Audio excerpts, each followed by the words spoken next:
લિંબાયત વિસ્તારમાં મંદિરની જમીન પર બિલ્ડર દ્વારા કબજાના આક્ષેપનો સામે હિન્દુ સંગઠન દ્વારા પોલીસ સ્ટેશનમાં ઘેરાવો કરવામાં આવ્યો।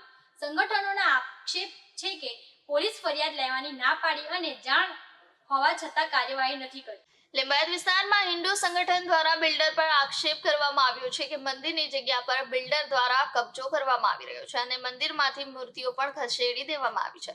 આજુબાજુમાં મસ્ત મોટી બિલ્ડિંગો બની જતા જમીનના ભાવો આસમાને ચડ્યા છે। ત્યાં બિલ્ડરની નજર આ જમીન પર ખરાબ થઈ છે તેવો હિન્દુ સંગઠનો દ્વારા આક્ષેપ કરવામાં આવ્યો છે અને હિન્દુ સંગઠનો દ્વારા લિંબાયત પોલીસ સ્ટેશનનો ઘેરાવો કરવામાં આવ્યો હતો। સંગઠનોનું કહેવું છે કે લિંબાયત પોલીસ સ્ટેશન આ મુદ્દા વિશે જાણ કરવામાં આવી હતી અને તેમણે ધાર્મિક લાગણી રહી છે તેમ છતાં આ કામે જાણીબુજીને આખાડા કાન કરી રહ્યા છે તેમજ પોલીસ ફરિયાદ લેવા પણ તૈયાર નથી। નામ કઈ જગ્યા અને શું ઘટના બની? મારું નામ વિશાલભાઈ ભરવાડ છે। હું સુરત બજરંગ સેના ઉપાધ્યક્ષ છું અને ઘટના ગોવિંદનગર લિંબાયત વિસ્તારમાં બની છે જે જગન્નાથ બાલાજીનું મંદિર છે। તે ઘટનામાં બિલ્ડર દ્વારા મંદિરનો કબજો કરવામાં આવે છે ધીરે ધીરે અને ત્યાં વોચમેન બેસાડવામાં આવે છે અને અમને એવી માહિતી મળી છે કે મંદિરમાંથી મૂર્તિ પણ ગાયબ કરવાના હતા તો અમે 4 દિવસ પહેલાં પીઆઈ સાહેબને રજૂ બી કર્યું હતું, રજૂઆત કરી હતી કે અમારી મૂર્તિનું સાહેબ ધ્યાન રાખજો, મૂર્તિ ગાયબ થવાની અમને વાત મળી। સાહેબે કીધું તમે બેઝિજક રહો, કંઈ નહીં થાય, પણ અમને કાલે પરમ દિવસે જાણવા મળ્યું કે મૂર્તિ રાતોરાત ત્યાંથી ચોરી થઈ ગઈ છે।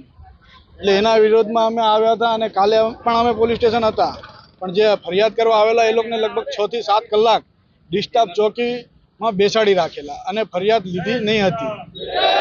તો હવે આજે અમે બજરંગ સેના દ્વારા અને બીજા હિન્દુ સંગઠનો દ્વારા અહીંયા લિંબાયત પોલીસ સ્ટેશનમાં વિરોધ પ્રદર્શન કરીએ છીએ કે અમારી એફઆઈઆર ફાટવી જોઈએ। જો આગામી સમયમાં તમારા નહીં ફાટે તો શું થશે? આગામી સમયમાં અમારે જો એફઆઈઆર નહીં ફાટે તો અમે આનાથી વધુ સંખ્યામાં કલેક્ટર સાહેબ પાસે જવું અને કમિશનર સાહેબ પાસે જશું। કોણ બિલ્ડર છે અને બિલ્ડરનું નામ છે વિષ્ણુભાઈ દોરીવાલા કરીને છે, જેણે 30-35 વર્ષ પહેલાં સોસાયટી પાડીને વેચી દીધી હતી અને હવે જગ્યા સીઓપીમાં હતી અને એમાં એ પારસી સમાજ દ્વારા એ જગ્યામાં 500 વાર જગ્યા મંદિરના ટ્રસ્ટને આપેલી હતી અને જે બીજી 200 વાર જગ્યા છે એ મંડળી દ્વારા વેચાતી ખરીદેલી હતી। એ જગ્યા પણ બિલ્ડરે હડપી લીધી છે અને જે 500 વાર જે દાન આપી હતી પારસી સમાજે એ બી બિલ્ડરે હડપી લીધી છે। હવે જગ્યાના ભાવ વધી ગયા છે તો બિલ્ડરને લાલચ વધી ગઈ છે।